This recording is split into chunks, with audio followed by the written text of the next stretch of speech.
Alors pourquoi parler de vision dans une organisation?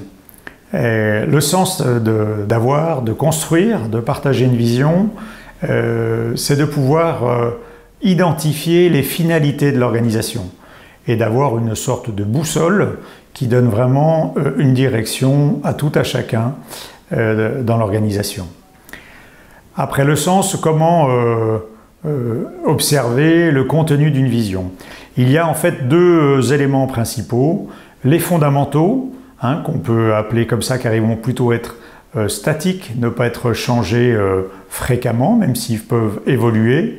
Ils sont au nombre de 3, la raison d'être, on pourrait l'appeler aussi la vocation de l'organisation, qu'est-ce qu'elle apporte au monde, qu'est-ce qu'elle apporte à la société, pourquoi elle a été créée, ses valeurs en lien avec cette raison d'être et ses principes de fonctionnement.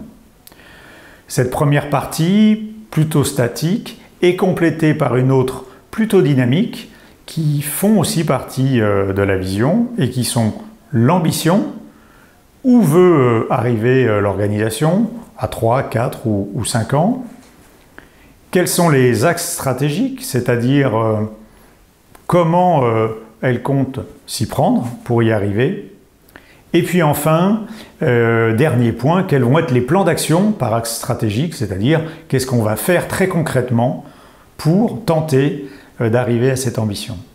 Voilà comment une vision est constituée, construite, partagée, et comment les éléments dynamiques sont en lien bien sûr avec les éléments plus statiques autour de la vocation, de la valeur et des principes de fonctionnement. Finalement, la vision, c'est un peu le vers progressif de l'organisation, voir bien de loin et ne pas oublier de voir bien de près.